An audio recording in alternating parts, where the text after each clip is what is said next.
Bonjour à toutes et à tous, bienvenue pour ce nouveau rendez-vous aux 50, notre rendez-vous webinar fréquent et régulier qui nous permet d'aborder plein de sujets, notamment des sujets régaliens. On est vraiment ravis de pouvoir intervenir ce soir devant un public fort nombreux, puisqu'il y a à peu près une personne devant moi pour, pour écouter notre thématique de la journée sur les points de vigilance sur les risques d'association avec des NMO. Alors NMO, ça a fait poser beaucoup de questions puisqu'on a envoyé une première com en parlant des NMO et j'ai reçu plein de SMS, de mails.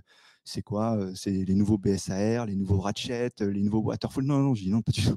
Pas du tout. On va renvoyer une com. NMO, c'est les non-membres de l'ordre. Donc lorsqu'on s'associe dans nos cabinets avec des personnes qui ne sont pas inscrites au tableau. On va essayer de refaire un topo sur ce qui existe, ce qui est possible, parce que c'est quelque chose d'autorisé, hein, disons-le évidemment, et quelque chose qui se développe. Hein. On évoquera tout à l'heure ce sujet-là. Et puis il y a des zones de risque importantes à évoquer. Alors pour parler de ce sujet-là, je suis accompagné d'Émilie Moriot, qui est experte comptable, élue et présidente de la commission de lutte contre l'exercice illégal et la délinquance financière. Donc, c'est une responsabilité importante. Et de Max Vermorel, qui, depuis le mois de novembre, s'occupe de la commission du tableau, donc la commission qui a en charge d'étudier justement les statuts de sociétés qui veulent s'inscrire à l'ordre des experts comptables et qui donc est souvent confronté à ces problématiques de NMO. Vous êtes nombreux connectés en ligne, n'hésitez pas à poser des questions. J'ai les questions sous les yeux, donc je les prendrai au fil de l'eau pour qu'on puisse vous donner les éléments de réponse que nous avons à vous communiquer. Alors, un petit rappel des textes. Dans notre ordonnance de 45, qui est notre ordonnance fondatrice, l'article 7 prévoit les dispositions relatives à ces fameux non-membres de l'ordre dans son article 7, puisque, rappelons-le, il est tout à fait possible que des associés non experts comptables soient présents dans le capital de sociétés inscrites à l'ordre des experts comptables. Il y a une seule règle, un seul verrou, c'est que 2/3 des droits de vote doivent être détenus par des experts comptables, personnes physiques, inscrites au tableau de l'ordre. Et c'est bien en droit de vote, hein, en capital, il n'y a aucune limite. On peut avoir des détentions capitalistiques dissociées, notamment dans les SAS. Et donc, c'est tout à fait légal, hein, cette situation est parfaitement autorisée. On ne vous l'a pas mis à l'écran, mais l'alinéa qui suit celui qui est mentionné sur la slide prévoit que même dans le cas où cette règle des 2/3 de droit de vote est respectée, il faut que, de façon générale, les règles de gouvernance de la société et puis la réalité de la société fassent que le pouvoir et les droits de vote soient effectivement dans les mains des experts comptables inscrits, personnes physiques inscrits à l'ordre. Et donc, c'est surtout cet aspect-là, hein, qu'on va évoquer. C'est dans quel cas, malgré le respect de cette réglementation, l'ordre peut être amené à considérer que vous n'êtes pas tout à fait en règle par rapport à cet article 7 de l'ordonnance de 45. Alors, c'est une réalité. On a aujourd'hui d'ailleurs des sociétés qui sont parfaitement fondées sur la base de cet actionnariat extérieur. Les sociétés pluriprofessionnelles d'exercice, les SPE. Alors, il n'y en a pas beaucoup, hein, je crois qu'au tableau de l'ordre de Paris, on en compte quelques dizaines, je ne crois pas qu'on dépasse les 50, hein, de mémoire. Et donc, ce sont des sociétés dans lesquelles les experts comptables peuvent s'associer avec des avocats, des commissaires de justice, des notaires, des administrateurs, des CPI, des CAC, ça c'est plus fréquent, et même des géomètres experts. Bon, ce sont des cas assez rares, mais qu'on retrouve et qui se développent gentiment. Donc, vous voyez, on a même des formes de sociétés qui, elles, sont totalement créées sur la base de cette ouverture de l'actionnariat. On est dans des cas très particuliers puisqu'on est évidemment limité à des professions déjà listées de manière limitative, hein, par les textes et par les décrets, et qui du coup ne peuvent pas être avec en plus des non-membres de l'ordre et non-membres d'autres professions réglementées. Donc les SPE sont assez rares, mais elles existent et elles se développent et on en retrouve de plus en plus souvent. Un peu dans la même famille, on a les SPFPL, qui sont les fameuses holdings pluridisciplinaires. Donc, c'est un peu les mamans des SPE. On a à peu près les mêmes règles, la possibilité d'avoir des holdings qui elles-mêmes vont détenir des parts dans des sociétés qui ne seront pas membres de l'ordre. Et donc, ce qui permettra indirectement à des non-membres de l'ordre, donc par exemple à des avocats, d'avoir des participations dans des cabinets d'expertise comptable qui seraient détenus par ces SPFPL. Alors, dans des entreprises et des sociétés plus traditionnelles, on va retrouver des non-membres de l'ordre. On a sorti le chiffre tout à l'heure en faisant l'extraction du tableau de l'ordre de la région parisienne, puisqu'on n'a pas accès au national, mais sur la région parisienne, aujourd'hui, on a plus de 2000 associés référencés au tableau qui ne sont pas experts comptables. Donc, vous voyez, c'est quand même un chiffre important. On parle de 2000 personnes contre aujourd'hui un tableau de l'ordre qui a 6800 6800 personnes physiques et à peu près autant de personnes morales. Vous voyez, donc on est à peu près au tiers. Donc si on additionne, ça fait plutôt le quart des personnes, des associés inscrits au tableau de l'ordre de Paris qui ne sont pas experts comptables. Donc c'est une réalité qui se développe et qui se développe de manière assez cohérente puisque les cabinets d'expertise comptable sont en pleine transformation et appellent aujourd'hui à développer des nouvelles missions et donc font appel à des nouvelles compétences. Et donc, on voit de plus en plus de cabinets associer des personnes qui ne sont pas experts comptables, mais qui vont apporter d'autres compétences pour pouvoir développer ces nouvelles missions, avoir un développement commercial sur ces nouvelles missions. Puis, le dernier item qui est évoqué sur la slide, c'est également les synergies personnelles parce que tous, nous avons évidemment des relations en dehors des experts comptables. En tout cas, j'espère que vous avez des amis en dehors des experts comptables avec qui vous avez envie de travailler. Eh bien, oui, c'est possible. Vous pouvez développer des synergies au sein de sociétés ensemble. Ça se fait et c'est parfaitement cohérent. Et c'est même souhaitable pour permettre aux cabinets d'expertise comptable d'amorcer leur transformation et d'adopter ces nouveaux métiers. Je peux, pour clôturer cette introduction, je peux d'ailleurs citer mon propre cas. Dans mon cabinet, nous sommes 4 associés. Nous avons une associée qui n'est pas expert comptable et qui était en fait, qui est toujours d'ailleurs notre manager du pôle social, qui donc a un master en droit social et que nous avons associé puisque étant un cabinet d'expertise comptable traditionnel avec des TPE, PME, on considère que le social est quelque chose de stratégique et donc il était important pour nous de verrouiller cette gouvernance et de la partager avec elle. Et donc, aujourd'hui, vous voyez, sur 4 associés, nous en avons une qui n'est pas membre de l'ordre et qui exerce évidemment sur un métier non réglementé, puisqu'elle n'aurait malgré tout pas le droit de signer des missions de l'article 2, des missions comptables, mais elle gère la partie sociale du cabinet dans lequel je suis associé. Donc, oui, donc c'est une réalité, les membres de l'ordre, c'est autorisé, c'est même souhaitable à bien des égards. Et donc, notre propos ce soir n'est pas de vous dire c'est pas bien, c'est interdit, il ne faut pas le faire. Notre propos, c'est de vous faire part des cas que nous avons rencontrés et que nous rencontrons encore actuellement, où des situations nous paraissent anormales, voire parfois en contradiction avec ou en infraction même avec nos réglementations. Parce qu'un NMO peut tout à fait être présent dans le capital, peut être opérationnel dans la société d'expertise comptable, mais il n'a évidemment pas les mêmes prérogatives et il ne doit pas avoir les mêmes prérogatives qu'un expert comptable inscrit et qui est soumis à sa réglementation, à sa déontologie, à sa responsabilité. Et donc, on va aborder cette première zone de risque, oula, je suis passé un peu vite, pardon, sur le prisme de l'exercice illégal, puisque c'est sans doute ce qu'on retrouve le plus souvent comme schéma troublant et sur lesquels on essaye d'être assez alerte. C'est le cas où on retrouve des associés non membres de l'ordre qui, en fait, utilisent ce statut d'associé pour exercer des missions d'expertise comptable au sein de ces sociétés. Et c'est d'ailleurs pour ça que ce webinaire a été promu et propulsé par le comité des jeunes inscrits, parce que c'est un cas qu'on retrouve souvent chez des jeunes experts comptables qui s'inscrivent et qui vont s'associer avec des non-membres de l'ordre et sur lesquels on essaye d'être assez alerte. Alors, s'agissant de l'exercice illégal, je vais te laisser la parole parce que c'est toi la grande spécialiste. Alors, je ne sais pas si c'est la spécialiste, mais en tout cas, effectivement, les associations avec les non-membres de l'ordre peuvent avoir un intérêt dès lors qu'en fait, on partage une vision commune de business et d'activité. En revanche, pourquoi c'est très proche de l'exercice illégal, c'est qu'en fait, ça peut conduire à des situations où, en réalité, l'expert comptable n'est pas complètement maître de son cabinet et il couvrirait une situation d'exercice illégal. Donc, dans ces cas-là, on est sur l'article 20 de l'ordonnance et la répression, elle est quand même assez sévère puisque d'un point de vue purement pénal, ça peut aller jusqu'à 1 an d'emprisonnement et 15 000 € d'amende. Donc, c'est des situations qui peuvent être très compliquées, notamment pour les jeunes confrères, puisque on va le voir, les non-membres de l'ordre ont souvent une clientèle dès le départ. Donc, les situations à risque avec les non-membres de l'ordre, c'est effectivement le cas quand on n'a pas de vision stratégique de business, quand on ne connaît pas la personne avant. Et donc, qui sont les personnes les plus sujettes à être approchées par des non-membres de l'ordre pour créer une société en commun ou pour tout simplement s'associer dans une société déjà commune, dans une société en commun? C'est les jeunes inscrits. Donc, pourquoi les jeunes inscrits? Parce qu'en réalité, au démarrage de notre activité, on n'a pas forcément de clientèle. Par contre, les non-membres de l'ordre, eux, exercent déjà depuis quelques années. Et le non-membre de l'ordre va proposer aux jeunes confrères de lui apporter la clientèle qu'il détient déjà et de travailler en collaboration.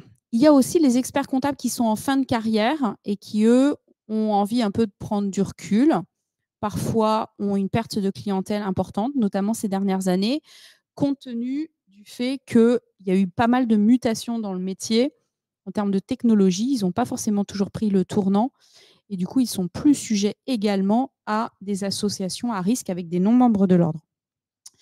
Donc, là-dessus, sur les non-membres, les drapeaux à mettre en avant, Max, tu veux?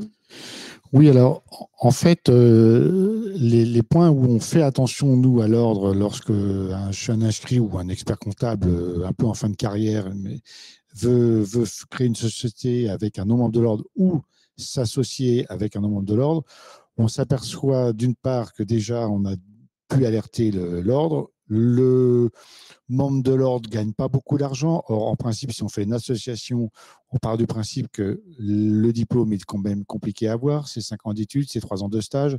Donc, ce qui vaut cher dans l'association avec quelqu'un, même quand on est un jeune inscrit et que finalement, on se dit, j'ai pas beaucoup de clients, nos membres de l'ordre a des clients, ça peut être intéressant, votre diplôme vaut de l'argent. Donc, à partir du moment où vous associez avec quelqu'un, il n'est pas logique que le non-membre de l'ordre se mette à gagner plus d'argent que l'expert. Il n'est pas logique qu'on se retrouve avec des schémas où le non-membre de l'ordre va avoir la majorité des parts, des fois plus que 50%. Votre titre, pourquoi donner votre 50% de votre titre à un non-membre de l'ordre? Si ce n'est pas quelqu'un qui va vous amener une clientèle, mais qui n'a rien à voir avec la comptabilité, mais parce qu'il est très, très bien intégré dans un milieu, etc., et que ça peut ramener de la clientèle, expertise comptable, parfait. Si c'est quelqu'un qui fait déjà de la comptabilité, il faut vraiment vous méfier. Il n'y a pas de raison que cette personne, tout d'un coup, ait envie de s'associer avec vous. Donc, il y a ça. Il y a le non-membre de l'ordre qui vous amène, entre guillemets, sa clientèle pour pas cher. Une clientèle, ça a un prix. Ça oscille entre 0,80 et 1,20 du chiffre. Il n'y a pas de raison que si on vous amène une clientèle à 200 000 € de chiffre, on vous dise qu'on vous propose de l'acheter à 50 000. C'est qu'il y a un problème. Le non-membre de l'ordre veut être salarié de la structure. Ce n'est pas logique. De combien et combien en face le confrère va avoir. Le cabinet va être domicilié dans des locaux, dans une SCI dont les locaux appartiennent en fait au non-membre de l'ordre. Donc là, tout ça, pour nous, c'est des faisceaux d'indications où on se dit, finalement, le non-membre de l'ordre est le vrai dirigeant et le confrère qui, souvent, de bonne foi, pense qu'il va pouvoir recadrer tout ça et remettre tout le monde dans le droit chemin, si je puis dire, va, excusez-moi l'expression, mais va se faire avoir. Il va se faire avoir. Alors, le jeune inscrit, il va vite comprendre qu'en fait, il n'arrive pas à commander tout le monde parce que en fait, les clients écoutent le non-membre de l'ordre parce que ça fait déjà longtemps que ce non-membre de l'ordre est peut-être déjà connu de notre part. Et donc, le non-membre de l'ordre a ses clients et c'est lui, finalement, que les clients écoutent et il n'écoute pas le confrère. Ça, c'est le danger. Et le danger, quand il s'agit d'experts comptables qui ont une certaine carrière, c'est que en vieillissant, on pense qu'on a tout vu, qu'on est revenu de tout et qu'on va pouvoir de toute façon sortir de là sans problème. Et en fait, non. Finalement, on a des confrères qui se retrouvent embarqués dans une association alors qu'ils sont en fin de carrière et ils n'arrivent plus à s'en sortir. C'est ça les vrais dangers. Donc, il faut faire très attention quand vous avez un non-membre de l'ordre qui se rapproche de vous avec des clients, etc. Ça sent l'exercice illégal. Et on s'aperçoit des fois que le non-membre de l'ordre, il a déjà fait la même opération avec 2-3 confrères qui ont compris qu'ils sont partis. Et là, il vient de retrouver un autre confrère qui va se faire avoir. Donc, c'est là-dessus qu'il faut faire très attention. Donc, sur les risques, effectivement, d'une association, Max l'a dit, il y a effectivement une association sans vision commune. C'est-à-dire qu'en fait, globalement, cette personne, vous ne la connaissez pas, vous n'avez pas partagé d'expérience de travail et vous allez vous associer uniquement parce qu'il vous promet quelque chose, notamment en gros des clients. Et ça, c'est pas OK parce que vous allez voir que de toute façon, une association, même quand c'est votre ami d'enfance et que vous le connaissez très bien, s'il n'y a pas de vision commune, c'est compliqué. Mais en l'occurrence, avec un non-membre de l'ordre que vous ne connaissez pas et qui vient vous apporter plus ou moins gratuitement ses clients, ça n'est pas du tout possible et sur le long terme, vous allez être complètement perdant. Il y a une dépendance très forte à la clientèle, c'est-à-dire qu'en fait, les clients vont connaître le non-membre de l'ordre plus que l'expert comptable. Et on le voit déjà dans des cabinets un peu structurés où on a des chefs de mission qui, quand ils partent, on a une perte de clientèle. Mais c'est encore plus vrai dans le cas d'un non-membre de l'ordre, puisque quand il va partir, il va emporter la clientèle qu'il vous a apportée. Vous allez avoir des difficultés également dans la supervision des dossiers de travail. Alors ça, on va se retrouver dans une situation où la personne, elle a travaillé pendant des années avec une méthode qui lui est propre, qui est plus ou moins juste, et qui a géré ses clients de cette façon-là également. Et vous allez essayer de recadrer un petit peu et de remettre des normes, en fait, du professionnalisme dans vos dossiers de travail. Et vous allez voir que de demander à quelqu'un qui a toujours travaillé comme ça de mettre des process va être très, très compliqué, surtout quand c'est ses propres clients. Donc, on a souvent en commission d'exercice illégal des confrères qui viennent nous rencontrer, sur lesquels on a des difficultés parce qu'en fait, on leur a proposé dès le départ une clientèle qui fait 80, 100, 200, 250 000, 300 000 euros de chiffre d'affaires sur des clients qu'ils ne connaissent pas. Ils vont les prendre, ils vont travailler avec ce client-là et ces clients-là et ce non-membre de l'ordre pendant quelques temps. Et quand ils vont commencer à vouloir mettre un petit peu d'ordre dans tout ça, notamment pour pouvoir avoir un petit peu plus de normalité et de process dans les méthodes de travail, le non-membre de l'ordre va fermer la porte et va trouver un autre confrère pour aller apporter la clientèle ailleurs. C'est notamment le cas la dernière fois où, par exemple, on a eu un confrère qui a eu une clientèle qui lui a été donnée par un non-membre de l'ordre, qui est venu avec. Et puis, quelques temps après, quand ça commençait à être compliqué, c'est le non-membre de l'ordre lui-même qui a rédigé le pacte de cession de la clientèle avec un nouveau confrère qu'il a choisi lui tout seul. Donc, effectivement, qu'est-ce qu'on constate à ce moment-là? C'est que l'expert comptable, dans ce cadre-là, n'a aucune maîtrise sur la clientèle et ne peut pas du tout se garantir d'une indépendance quelconque. Oui, et puis je dirais, faites attention parce que si vous avez des problèmes ensuite avec la clientèle et tout ce qui pourrait convenir d'assurance et autres, bah malheureusement, votre non-membre de l'ordre, lui, il n'est pas inquiété. Celui qui aura des problèmes, c'est le confrère qui va se retrouver avec des problèmes avec son assurance, mais aussi et souvent en discipline. Donc, c'est vraiment comment dire, un pari très, très risqué. Alors, c'est l'effervescence dans la salle, puisqu'on vient de tripler l'effectif des participants avec l'arrivée de deux confrères et consoeurs qu'on salue. Tu as parlé de discipline, c'est très important de rappeler un point qui parfois échappe peut-être aux professionnels, mais on est soumis à des normes professionnelles et donc notamment la norme de présentation des comptes, qui est la norme la plus répandue dans nos missions. Je sais qu'on ne la relit pas tous les jours, ça peut arriver parfois de la relire, mais si vous prenez ce temps, vous verrez qu'il est quand même explicitement marqué dans la norme professionnelle à laquelle vous êtes soumis, que la supervision, ça ne se délègue pas. Alors, qu'est-ce que ça veut dire concrètement? Ça veut dire que si vous avez alors, soit un associé non-membre de l'ordre, mais même un manager salarié qui est très compétent, et partons du principe qu'il soit très compétent, peut-être même meilleur que vous en compta, ça peut arriver, je me vise moi-même dans ce cas de figure, même si vous savez qu'il est hyper compétent et que le dossier qu'il aura regardé, il sera carré, voilà, ça ne vous exonère pas de faire la supervision. C'est-à-dire que la supervision, vous ne pouvez prévoir aucun mécanisme de délégation. C'est extrêmement important de le signaler. C'est pour ça que vous pouvez être en faute disciplinaire, puisque le non-respect des normes professionnelles est évidemment une faute disciplinaire sanctionnable. On n'a pas de questions pour l'instant dans le chat? Très bien. On va faire un petit point sur la sous-traitance. Alors souvent, la sous-traitance avec un non-membre de l'ordre, c'est quelque chose qui a existé dans le passé. Donc, c'est soit avec des gens qui sont en France ou à l'étranger. Depuis octobre 2022, la Cour de cassation, elle nous a clairement expliqué que c'est interdit, qu'on ne peut pas faire de sous-traitance avec un non-membre de l'ordre. Donc, globalement, aujourd'hui, quand on a des besoins de missions ponctuelles, d'externalisation, on ne peut pas faire appel à un auto-entrepreneur, Madame Machin qui fait la compta, ou de sociétés qui sont à l'étranger pour faire la tenue de comptabilité.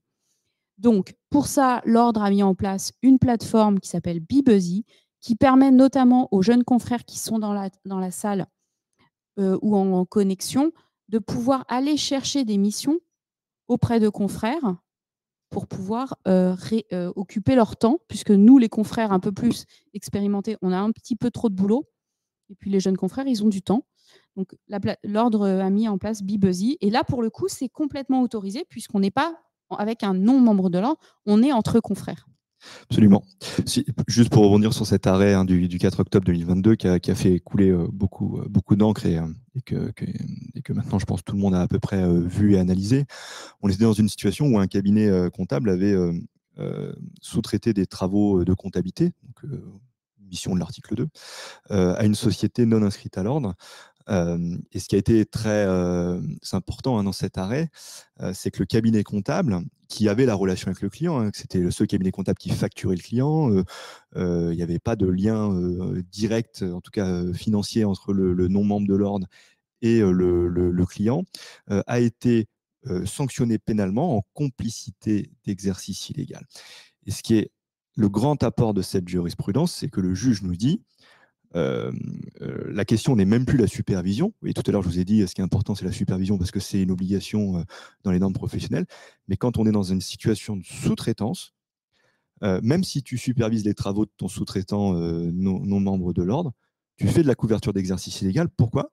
Parce que lui, il est juridiquement indépendant, c'est un sous-traitant, donc il n'y a pas de lien de subordination. Cette notion de lien de subordination est largement mise en avant par cet arrêt.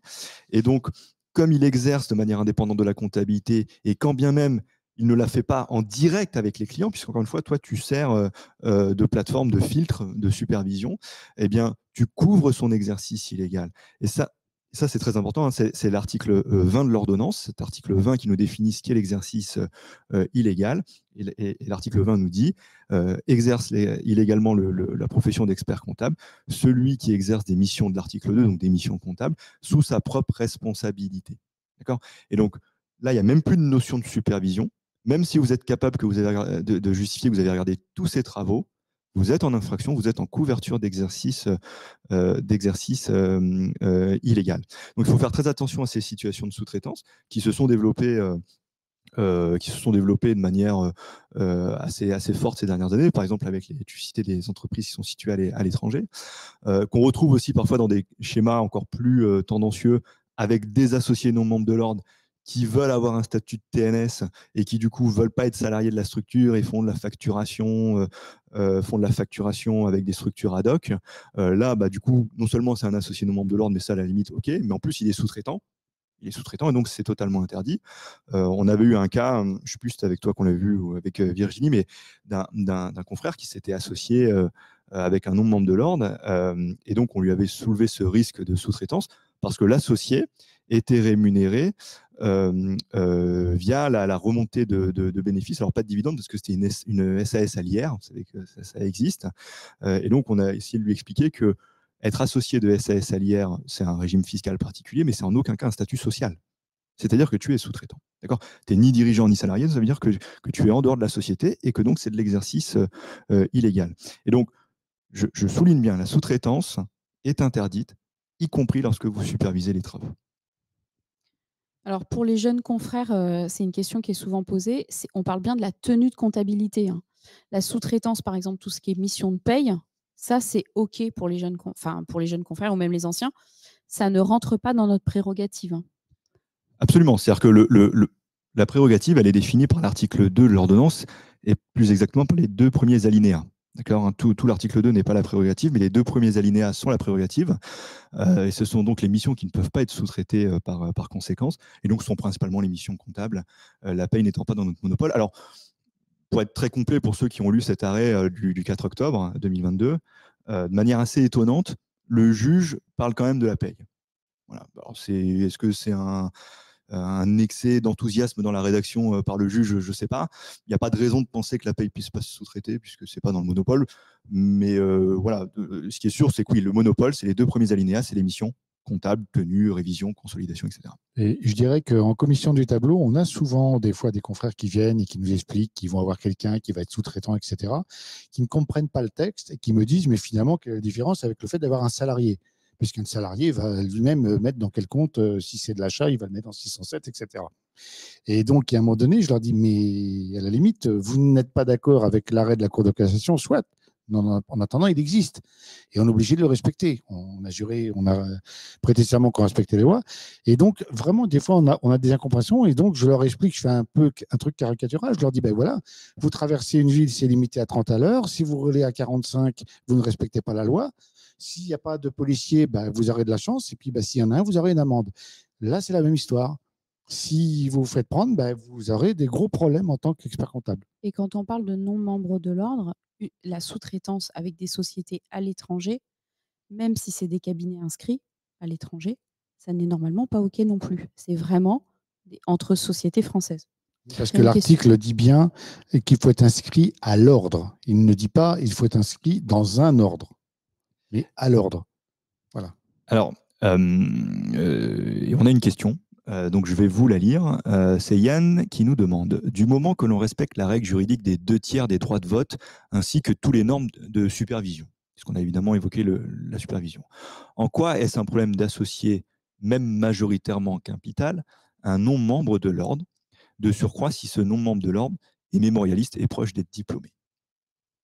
Alors, dans ce cas de figure-là, si vous associez, de toute façon, votre dossier passera en commission du tableau. On reçoit systématiquement toutes les personnes qui s'inscrivent, qui montrent un dossier, qui s'inscrivent en association avec un membre de l'ordre, ne serait-ce que pour savoir comment dirais-je, la nature de l'association. On a souvent des dossiers où le confrère nous explique l'apport de clientèle que va faire la personne, qui est vraiment dans un domaine spécifique, qui fait du conseil patrimonial, etc. Et qui dit, cette personne-là, il y a plein de clients qui ont besoin d'un expert comptable. Il veut s'associer avec moi, on se connaît. Il paraît logique, et ça me paraît aussi, moi, logique, que la personne qui va amener son fichier de clientèle, évidemment, qui ne sont pas des dossiers comptables, mais qui sont fichiers de clients, se disent finalement, je vais amener mon fichier de clientèle à un expert comptable, c'est quand même normal que ce soit moi qui soit le plus associé. Ça ne nous dérange pas, et du moment que le montage nous paraît logique. Là où on dit aux gens attention, c'est quand on sent que des fois, ce n'est pas clair dans ce qu'on nous explique, que non, c'est moi qui dirige, etc. On verra ça après tout à l'heure. Mais là, on a d'autres moyens de venir vérifier derrière si ce qu'on nous a dit lors de la commission est vrai. Maintenant, d'un point de vue strictement légal, on a des cas de figure assez caricaturaux où on a pu avoir un non-membre de l'ordre qui avait 99% du capital. Le membre de l'ordre avait 2/3 des droits de vote. On ne peut pas s'opposer à l'inscription à l'ordre puisqu'il respectait les textes. En revanche, on a les moyens après coup d'aller vérifier si effectivement c'est bien ce que le membre de l'ordre nous a dit lors de la convocation à la commission du tableau et de s'apercevoir si effectivement c'est bien lui qui dirige et pas le non-membre de l'ordre. Alors, il y a Yann qui est soulagé, donc il dit « Ok, merci ». Il peut y avoir des montages transitoires très clean, effectivement. C'était mon propos introductif, ça n'est pas interdit.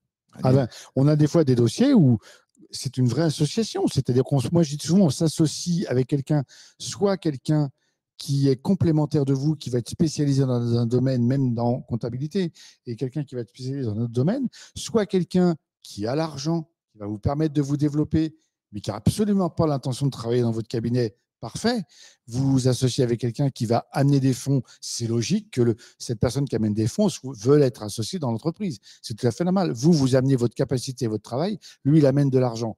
C'est aussi une association qui me paraît tout à fait logique. Et il y a d'autres questions.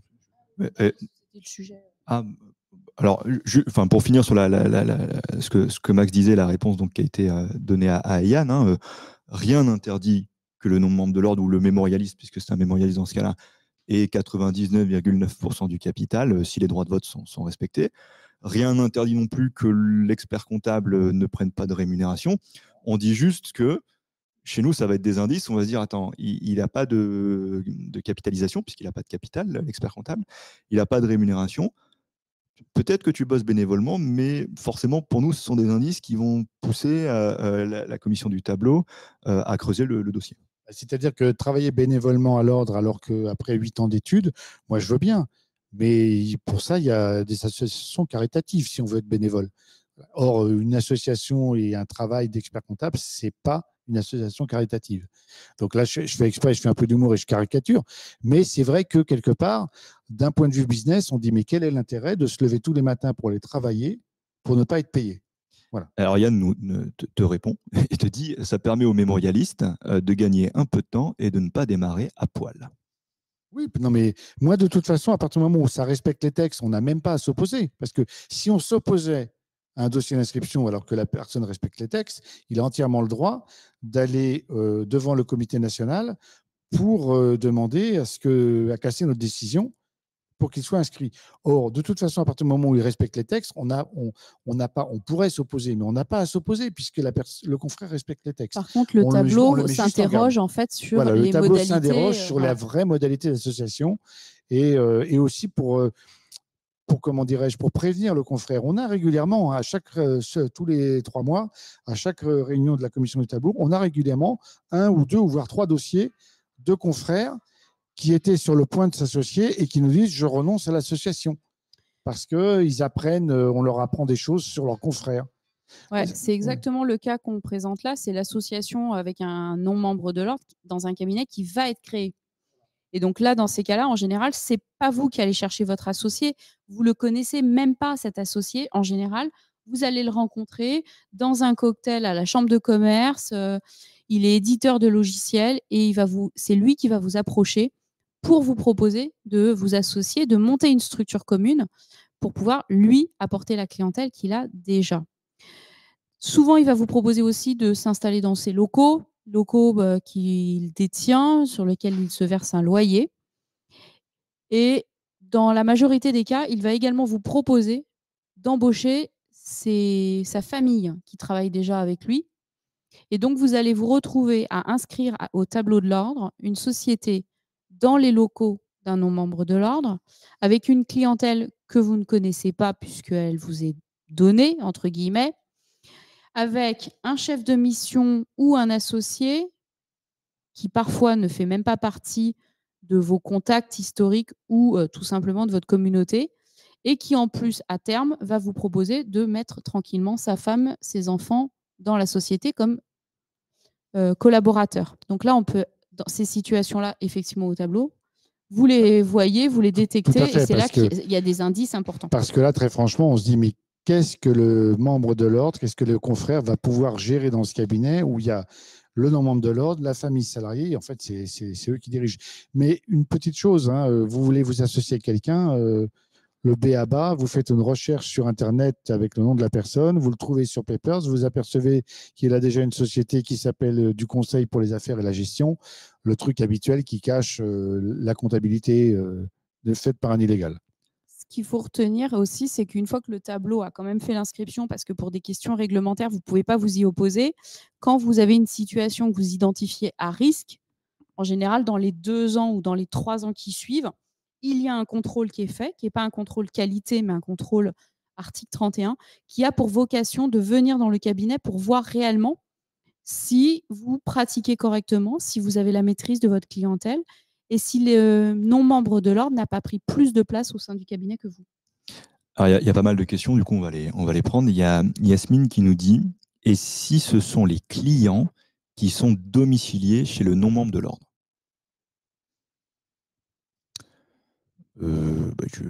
Alors ça, j'ai jamais eu le cas. Ou alors peut-être, mais nous, en fait, on ne s'est jamais posé la question de où étaient domiciliés les clients.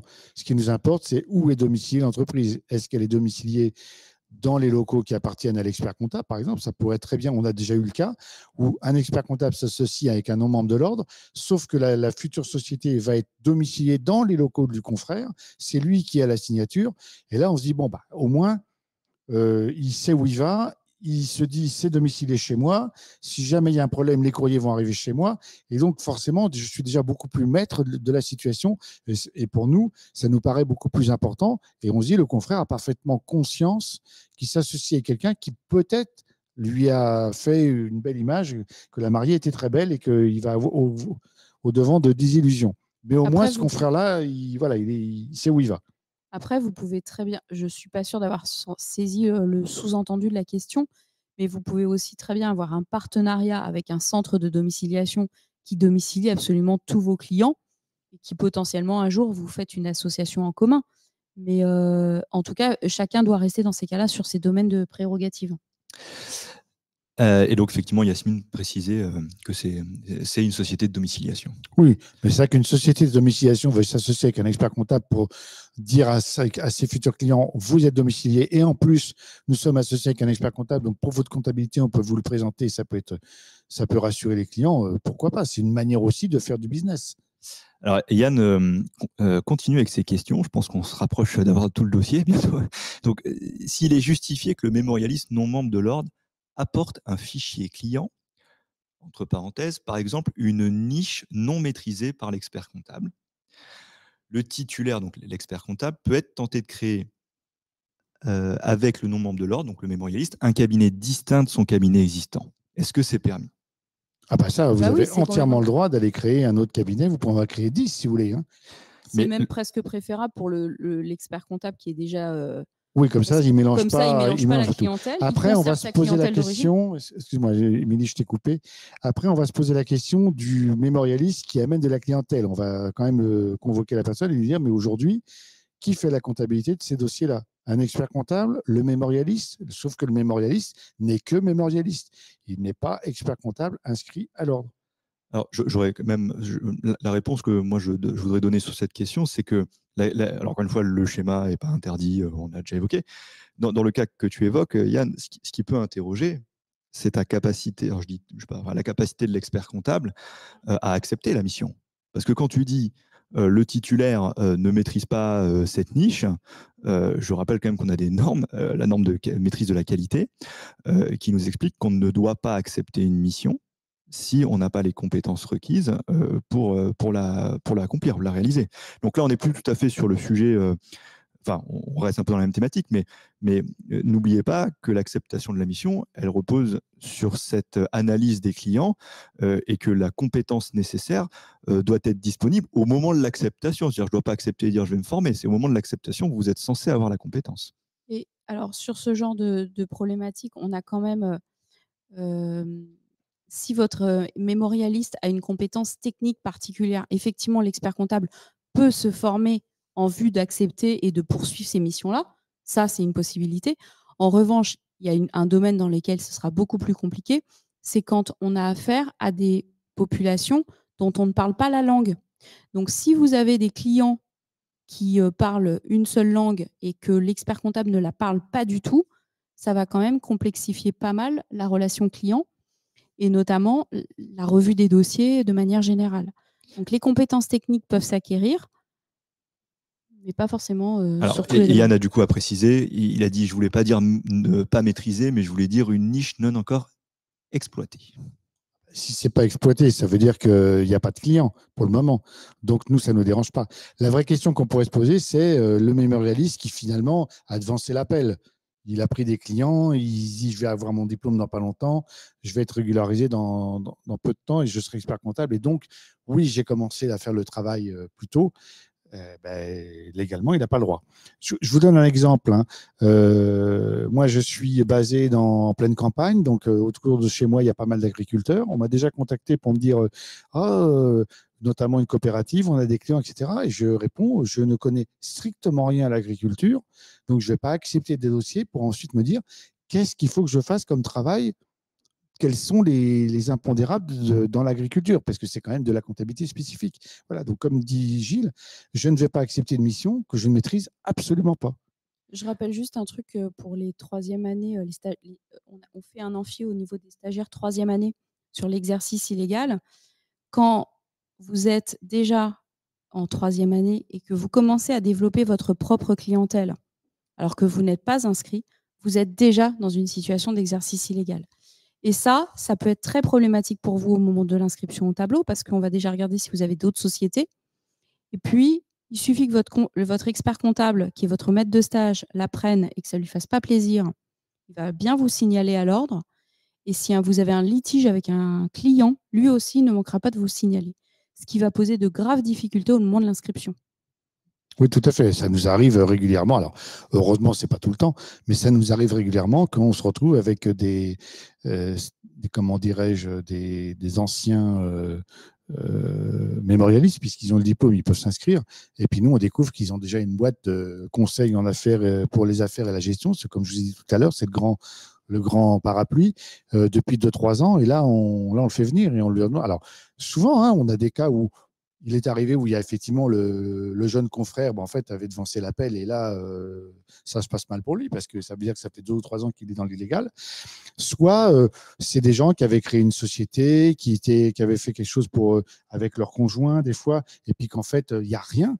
Je vous rappelle qu'à la commission du tableau, il n'y a pas que des experts comptables, il y a aussi le commissaire de gouvernement qui représente Bercy, qui est là avec son ordinateur et tous les fichiers. Évidemment, nous, on n'a pas accès. Mais lui, quand on a quelqu'un face à nous, il tape le nom de la personne sur son ordinateur et il ressort la société pour laquelle la personne est dirigeant, qu'est-ce qu'il a fait comme chiffre d'affaires, est-ce qu'il est à jour, pas à jour, etc. etc. Et on s'aperçoit qu'effectivement, pour corroborer les dires d'un confrère qui dit que son chiffre d'affaires, c'est 0 et que ça fait 2 ans qu'il ne déclare rien, on a le commissaire de gouvernement qui vérifie, mais alors dans la seconde, si c'est vrai. Bon, quand c'est vrai, tant mieux pour le confrère, le futur confrère. Quand c'est faux, il passe un mauvais moment. Donc, Yann, j'ai vu qu'il y avait d'autres questions, ne vous inquiétez pas, on finit avec Yann et je remonterai sur les questions. Donc, Yann nous dit, je pose toutes ces questions car j'ai souvent le sentiment qu'en tant que mémorialiste sincère, droit et avec un projet, on est malgré tout souvent appréhendé en truand dans ce type de montage avec un expert comptable. Non, il n'y a pas de tout. difficulté. Pas du tout, pas du tout. Vous n'êtes pas du tout assimilé comme truand. On veut juste vérifier justement la nature de l'association. Pourquoi? On a souvent des gens qui disent on s'est connus, on travaillait dans le même cabinet. Moi, j'ai eu mon diplôme. Lui, il en est encore. Il va passer son mémoire, etc. Voilà, ils ont envie de s'associer. Pour le moment, le jeune mémorialiste n'a pas de clients. Il a peut-être des contacts qui sont prêts à venir travailler avec lui. On a des fois des mémorialistes qui nous disent, des jeunes confrères qui arrivent, qui nous disent, mon ami mémorialiste, il a des clients qui sont prêts à venir avec lui. Ils attendent juste qu'il ait son diplôme et que l'association soit faite. Moi, là, ça ne nous dérange pas du tout. Il faut revenir à la base de l'association, en fait. Si on a une vision commune, un projet commun et une stratégie d'entreprise pour la création d'une activité, il n'y a pas vraiment de sujet dès lors qu'on respecte les textes, en fait. Là où c'est plus compliqué, c'est quand c'est une association ou une création de cabinet par opportunité vraiment, par un non-membre de l'ordre qui vient acheter votre diplôme, en fait. Et alors, on va clôturer là avec Yann parce que sinon ça va faire un échange. Mais donc il dit top. Je crois qu'il a aimé ta réponse. Et après, il dit, je précise que j'ai des propositions que je refuse pour respecter les règles. Bravo. Voilà. Bravo Yann. Et je dirais que on va passer à d'autres questions, mais que vraiment si vous avez ce genre de questions, n'hésitez pas, vous appelez l'ordre, vous appelez le service du tableau, vous avez les permanentes qui vont vous répondre. Quand elles sont une petite question, qu'elles ont une interrogation, elles m'envoient un mail pour me demander ce que j'en pense, etc. Je leur réponds. Donc le service du tableau, il est là pour ça à l'ordre. Il n'est pas juste pour vous convoquer, puis vous dire attention, on va venir voir si vous faites bien votre travail, on est des méchants. Non. On est là pour vous aider. Donc, surtout, n'hésitez pas à appeler quand vous avez une question. N'hésitez pas à appeler l'ordre, à demander les permanentes de l'ordre spécialisées dans le service du tableau. Et comme ça, vous aurez les réponses. Alors, du coup, il y a d'autres questions. Il y a Maxime qui, tout à l'heure, je pense qu'il faisait référence à l'arrêt sur la sous-traitance, nous dit, est-ce que l'utilisation d'un logiciel de pré-comptabilité est considérée comme une mission visée à l'article 2 de l'ordonnance? On va arriver à la question des plateformes numériques. Donc, effectivement, il y a de nombreux sites qui proposent des prestations comptables qui sont proposées de façon plus ou moins anonyme. Et donc, en fait, ce qu'ils vont proposer, c'est que le client va pouvoir faire sa tenue de comptabilité lui-même sans qu'il y ait d'intervention par un expert comptable. Dès lors que c'est un logiciel et que ça ne reste qu'un logiciel, ça c'est OK. Parce qu'en fait, la tenue de comptabilité, elle peut être faite par un expert comptable, le client ou un salarié. Si c'est le client lui-même qui le fait, ça, il n'y a pas de difficulté. En revanche, là où ça pose des difficultés, c'est quand la plateforme se met en avant des partenariats avec des confrères. Et en fait, en réalité, le confrère derrière n'a absolument pas la main sur le logiciel puisque c'est le client qui va plus ou moins faire des choses en ligne. Le confrère va valider les opérations et sortir le bilan. Mais la clientèle, elle est plus attachée au logiciel qu'à l'expert comptable, puisqu'en fait, le flux d'arrivée client ne vient pas du développement personnel de l'expert comptable, mais uniquement des plateformes. Donc ça, c'est un sujet à risque. Et puis maintenant, avec des logiciels qui sont particulièrement ouverts, on a aussi des logiciels où j'ai eu le cas avec une consoeur et amie il y a récemment qui m'a contacté en me disant « J'ai un client qui a ouvert sur un logiciel en ligne un accès à quelqu'un et que cette personne fait de la saisie. » Donc en réalité, elle découvre un peu par hasard que quelqu'un fait de la saisie directement dans le logiciel, que ce n'est plus le client, que c'est vraiment un auto-entrepreneur indépendant. Et ça, si elle n'est pas vigilante là-dessus, elle est tenue, en fait, elle est censée avoir une mission de tenue de comptabilité. Complètement. On en rejoint, pas à la limite, peu importe que ce soit une plateforme pré-comptable, tout ce qu'on veut. Vous avez un client qui s'achète BP, alors on ne va pas dire de marque, mais bon, qui s'achète un petit logiciel de comptabilité paye, comptable, et qui fait sa compta tout seul et puis qui vous envoie les comptes en fin d'année pour faire la supervision et regarder les comptes, qu'il le fasse sur un logiciel chez lui, sur son ordinateur, ou qu'il le fasse dans une plateforme pré-compta, c'est exactement la même démarche.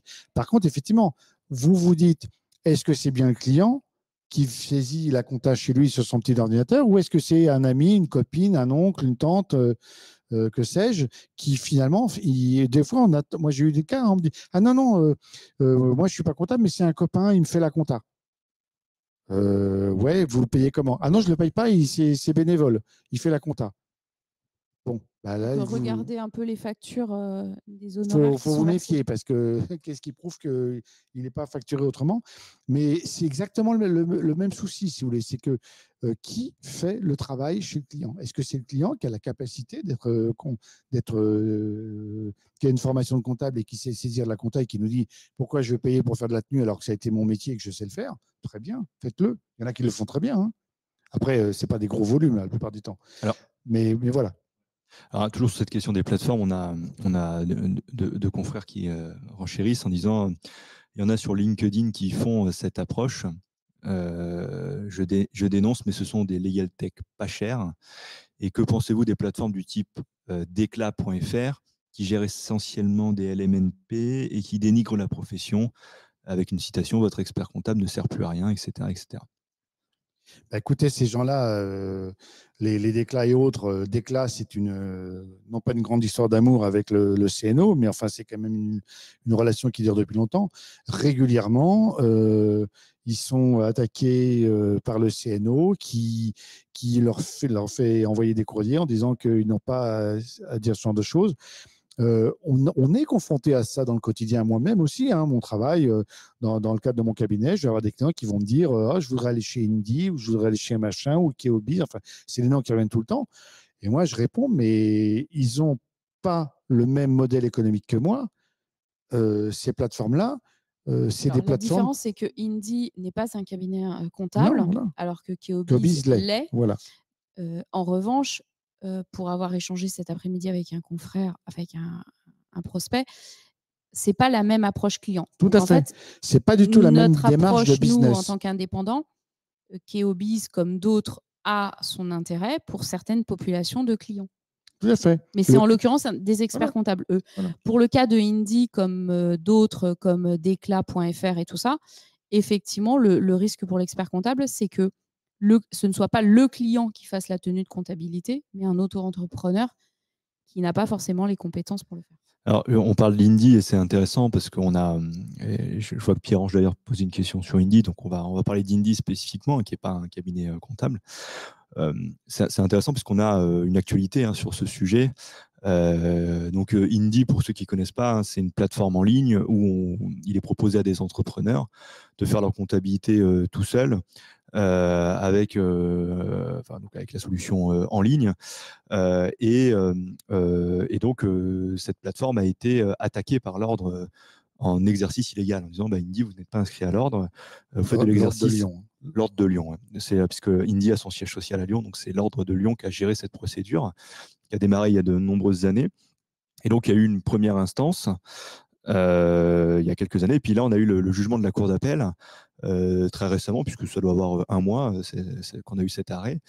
Et donc, le juge de la Cour d'appel nous dit que Indy ne fait pas d'exercice illégal de la profession. Et donc, l'ordre a perdu, hein, disons les choses clairement, l'ordre a perdu.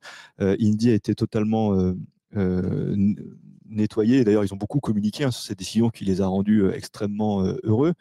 Alors, je vous invite à aller lire l'arrêt parce qu'il est, du coup, Indy l'a évidemment publié massivement, donc vous pouvez le retrouver facilement. Mais si je vous fais la synthèse en quelques mots, le juge nous dit que l'exercice illégal de la profession, l'exercice de la prérogative de l'article 2, ne se retrouve que s'il y a deux éléments. L'élément intellectuel, c'est-à-dire le choix de l'imputation comptable, se dire cette facture, je vais le mettre en sous-traitant 604 ou 625, je ne sais pas quoi. Donc ça, c'est le premier élément. Mais il faut aussi un deuxième élément qui est l'acte matériel, c'est-à-dire le fait de faire effectivement cette imputation. Or, dans le cas d'Indy, le juge nous dit que les éléments qui ont été portés à sa connaissance ne permettent pas d'identifier l'existence de ces deux éléments. Pourquoi ? Parce qu'en fait, quand vous êtes sur Indy, vous faites votre comptabilité, puis quand vous êtes un peu paumé, vous pouvez poser la question au chat et vous avez un humain qui vous répond. Et l'humain vous dit, là, tu devrais peut-être le comptabiliser en 604, en 625, 600, je sais pas quoi. Mais ça reste l'utilisateur qui fait l'imputation matérielle. Et donc, tant qu'on est uniquement dans ce conseil, donc ces préconisations ponctuelles sur des difficultés rencontrées dans l'utilisation du logiciel, eh bien, le juge nous dit, ça n'est pas de la prérogative, et donc il n'y a pas d'exercice illégal, et donc Indy a été totalement nettoyé. Alors, on va faire toutes les plateformes, parce que je vois que Contastar est cité. Contastar, si je ne dis pas de bêtises, je crois qu'ils sont experts comptables. Contastar, c'est un cabinet comptable. Donc, on ne va pas s'acharner sur des confrères, mais en tout cas, sur Indy, ce n'est pas des experts comptables, et donc ils ont malheureusement une jurisprudence qui leur est favorable. Alors, reste à voir si un pourvoi en cassation sera fait. Mais moi, j'explique souvent à des clients ou des prospects que, effectivement, oui, il y a des plateformes experts comptables qui ne sont pas du tout dans nos tarifs à nous. Mais pourquoi ? Parce que ce n'est pas du tout le même modèle économique. Finalement, c'est le client qui fait le travail. Mais c'est comme toute plateforme où vous allez vous-même, LegalStar, vous avez ça aussi quand vous facturez du juridique. Si vous passez par LegalStar ou autre, vous allez payer beaucoup moins cher le juridique. Oui, parce que c'est le client qui fait tout le travail, c'est lui qui renseigne tout. Donc là, c'est le même principe.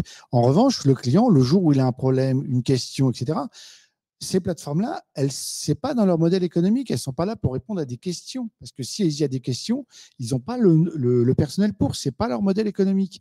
Donc, à un moment donné, si ça plaît au client qui veut payer pas peu cher parce qu'il a décidé qu'il était très bon et qu'il était capable de faire la compta tout seul et qu'on ne servait à rien, à la limite, je vous dirais, laissez ce client aller dans ces plateformes parce que ce sera un client à problème.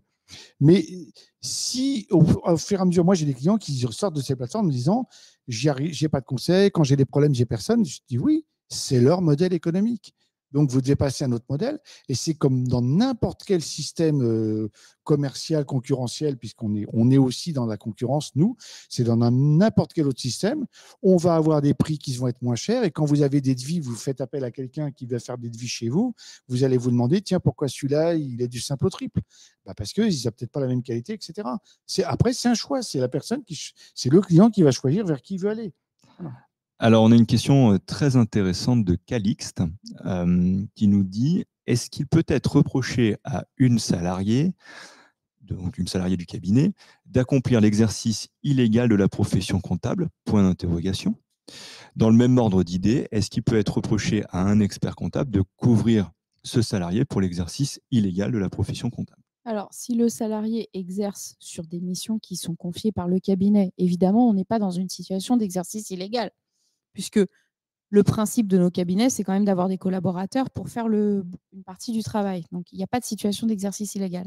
En revanche, si le collaborateur du cabinet est salarié du cabinet et en plus il a une petite boîte d'auto-entrepreneur pour des activités de tenue de comptabilité, là, effectivement, ça peut être problématique. Ça peut être d'autant plus problématique, notamment pour le confrère expert comptable, surtout s'il se sert du logiciel métier du cabinet. Donc, on se retrouve des fois dans certaines situations où l'expert comptable a des dossiers dans sa plateforme ou dans son logiciel de compta avec des dossiers qu'il ne connaît pas et qui ont été tout simplement créés par un collaborateur, puisqu'en fait, la création des dossiers est possible par les collaborateurs. Voilà, et là, c'est de l'exercice illégal et le confrère peut être dans une situation. Après, on peut avoir un autre cas. On peut avoir quelqu'un on récupère un client et dedans, il y a un salarié qui fait la comptabilité. Mais le salarié n'est pas salarié à mi-temps, à tiers-temps. Non, il va être salarié 20 heures par mois. C'est-à-dire, il vient une demi-journée par semaine ou un truc comme ça. Et là, on doit se demander, mais finalement, s'il est salarié dans plein de petites sociétés comme ça, il fait de l'exercice illégal, même s'il est salarié par l'entreprise. En fait, pour vraiment répondre à cette question de Calix, qui est je pense, vraiment pertinente, la question qui est posée, c'est j'ai une salariée dans mon cabinet. Alors, imaginons une vraie salariée, d'accord ? C'est pas une fiche de paie fictive, c'est une vraie salariée. Et en fait, elle gère toute seule les clients. Moi, je les connais pas parce que de toute façon, elle est super bonne. Voilà. Bon, t'es pas dans une problématique d'exercice illégal. Si c'est une vraie salariée, encore une fois, je ne parle pas des mécanismes avec voilà, il y a un lien de subordination, voilà. En revanche, tu es dans un problème de contrôle qualité, voire de contrôle ponctuel, parce que si en fait, c'est la salariée qui gère les clients, toi tu les connais pas, toi tu supervises, etc. C'est pas un problème d'exercice illégal, c'est un problème de qualité. C'est un problème de maîtrise des dossiers. Tout à fait. Il ne faut pas oublier que le salarié qu'on fait rentrer parce que c'est super, il va être salarié dans mon entreprise, il connaît plein de clients, etc.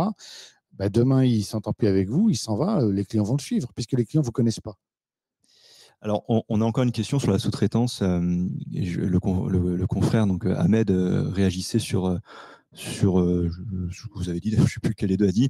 Donc, si j'ai bien compris, l'externalisation des travaux comptables à l'étranger n'est en principe pas autorisée. C'est ce qu'on a dit. Hein. Oui. Toutefois, lors d'un échange récent, il nous a été indiqué que cela est possible à condition que les travaux soient confiés à un professionnel dûment inscrit au tableau de l'ordre des experts comptables dans son propre pays.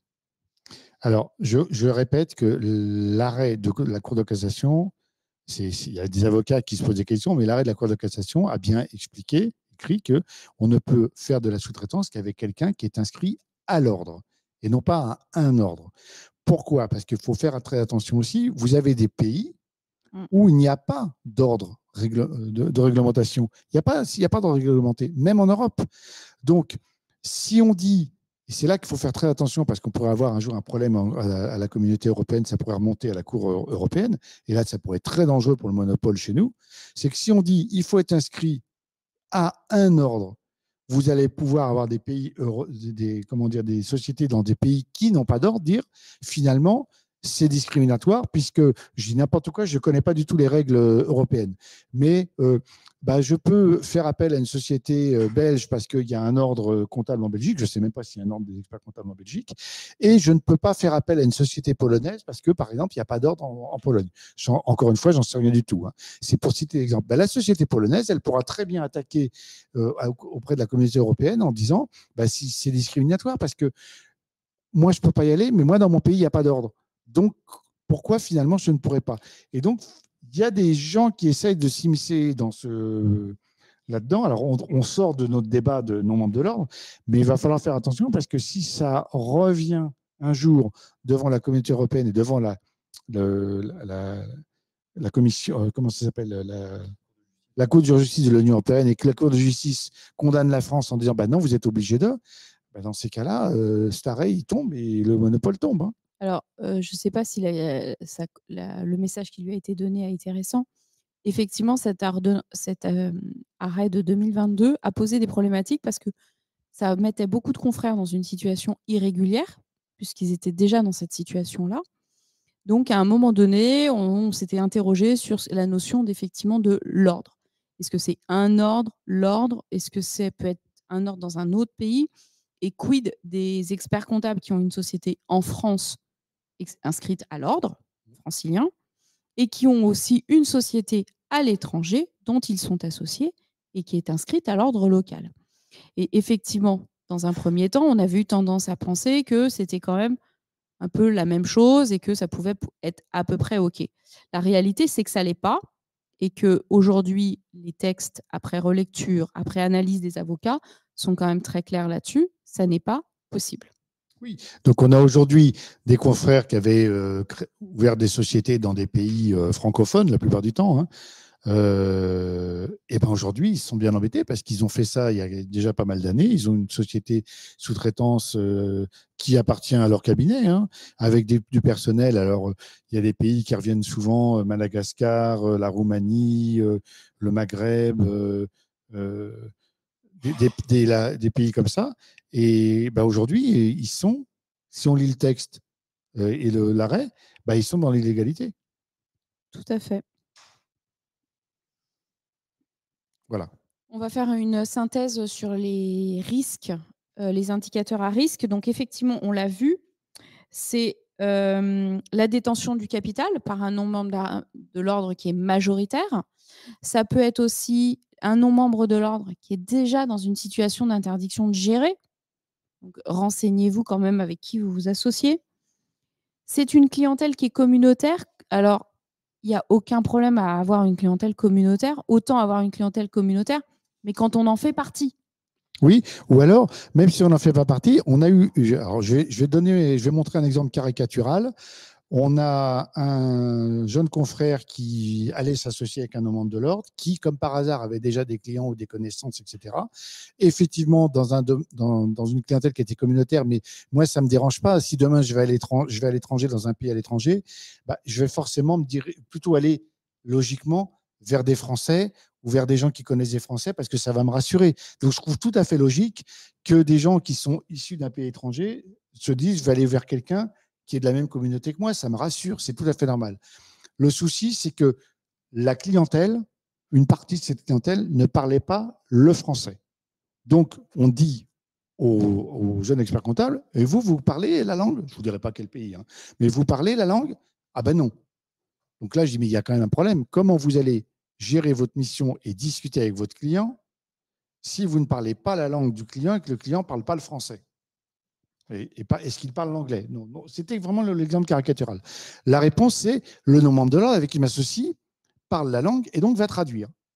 Je dis très bien. Donc moi, je fais exprès, je vais jusqu'au bout du raisonnement et je dis aux confrères, très bien, donc on est dans une réunion, vous avez en face de vous un client qui fait des choses qui ne sont pas très légales, qui n'a pas une caisse extraordinaire, etc. Vous lui expliquez qu'il n'a pas le droit de faire ça. Le non-membre de l'ordre va traduire. Vous ne connaissez pas la langue. Qu'est-ce qui vous prouve que le non-membre de l'ordre n'est pas en train de dire au client, ne t'occupe pas de ce qu'il dit, on fait comme d'habitude, il te dit ça, mais nous on s'en moque. Et là, effectivement, l'expert comptable, le jeune expert comptable, a changé de couleur parce qu'il s'est aperçu. Ça ne veut pas dire que la personne ne traduisait pas. Je dis juste, je me fais l'avocat du diable. Qu'est-ce qui vous prouve qu'on vous traduit correctement les choses? Et l'expert comptable a blémi parce qu'il s'est aperçu qu'effectivement, il y avait un vrai risque. Et il a du coup rompu, enfin, il a arrêté son projet d'association. Les autres situations à risque, c'est effectivement les clientèles à risque. Mais ça, alors, pour le coup, ce n'est pas forcément le problème d'une association avec un non-membre de l'ordre. C'est tout simplement de la clientèle à risque et de l'approche par les risques. Par les risques et de la lutte anti-blanchiment. Voilà. Donc quand, ça, vous faites la lutte quand vous faites la lutte anti-blanchiment, les clientèles à risque, le BTP, les restaurants, les coiffeurs, les taxis, enfin, je veux dire, on est quand même tous experts comptables, c'est quand même une grosse partie de notre clientèle, le BTP, les restaurateurs, etc. Donc, c'est une clientèle à risque, il y a des choses à faire, sur lesquelles il faut faire attention, mais ce n'est pas forcément lié à un non-membre de l'ordre. Mais quand vous avez un non-membre de l'ordre qui vous amène de la clientèle et que l'essentiel de la clientèle n'est que dans ces secteurs-là, c'est dangereux. Les autres indicateurs à risque, c'est effectivement l'adresse professionnelle. Donc, effectivement, si vous êtes ou domicilié chez un non-membre de l'ordre qui a déjà des locaux, ou alors tout simplement qui vous propose de venir dans les locaux qu'il achèterait et dont il serait le bailleur. Donc, effectivement, tous ces éléments-là sont des indications sur des situations à risque lorsque vous vous installez ou vous envisagez une création avec un non-membre de l'ordre. Donc là, on vous réexplique ce qu'on a déjà expliqué, hein, c'est que nous, effectivement, quand ça arrive et qu'on a des dossiers avec des non-membres de l'ordre, des fois, on a des non-membres de l'ordre qu'on ne connaît pas pour avoir été fait en exercice illégal ou condamné. Donc, mais en fait, on va donc vous convoquer devant le tableau, on va voir avec vous quelle est la motivation, pourquoi cette association, etc. On a régulièrement des dossiers, on dit très bien, bienvenue dans le métier et nous sommes là pour vous aider. Quand on sent qu'il y a un problème, on vous met en garde, on vous dit attention, vous vous associez avec un membre de l'ordre qui est un peu connu pour ci, pour ça, etc.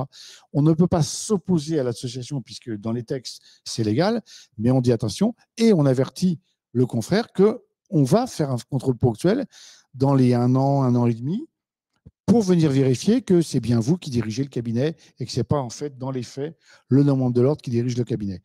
Donc, le contrôle qualité est déjà assez perçu comme étant un contrôle peu agréable alors qu'il est parfaitement confraternel et agréable. Oui. Le contrôle ponctuel, il est quand même un petit peu moins sympathique.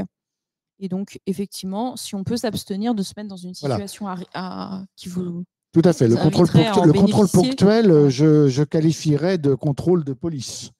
C'est-à-dire qu'on arrive avec un a priori et on ne se contente pas des réponses qu'on nous fait.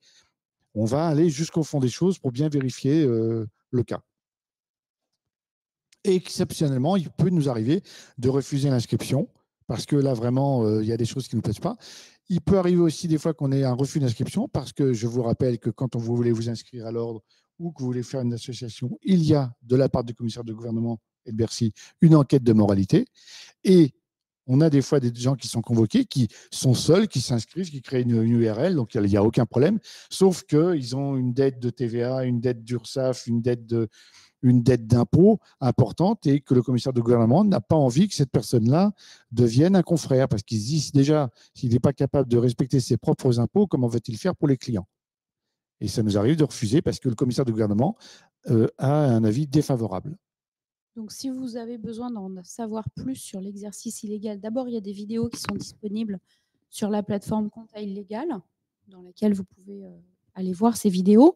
Vous avez notamment des vidéos de confrères qui se sont retrouvés dans une situation où leur seul tort a été de penser que eux, ils s'en sortiraient mieux que les autres et que l'expérience des anciens ne leur était pas utile, de s'être mis dans des situations très compliquées. Donc, n'hésitez pas à aller voir ces témoignages-là. Et vous avez aussi sur le site Compta Illégal la possibilité de faire des signalements quand vous en avez connaissance pour pouvoir faire remonter ça à l'ordre de Paris. Si vous avez besoin d'aller plus loin en fait, dans tout ça, vous avez un QR code qui s'est affiché qui vous permet d'aller voir les replays qui sont parfois des séances de 30 minutes pour des points spécifiques sur l'exercice illégal. Notamment, je reprends un dossier d'exercice illégal ou bien je perds un dossier pour un illégal. Donc, on ne parle pas dans ce cadre-là d'association, mais tout simplement d'exercice de votre mode professionnel qui peut être impacté par l'exercice illégal de façon temporaire. On va parler des fonds d'investissement. Alors, on arrive à la dernière partie de cette animation. Alors, on va se détendre. On vient de parler d'illégal, donc on va respirer, on sort du pénal et on va vous parler des fonds d'investissement parce que je pense que vous avez dû voir passer ce phénomène assez nouveau et qui s'accélère très fortement. Les fonds d'investissement s'intéressent à la profession comptable s'intéressent à la profession comptable.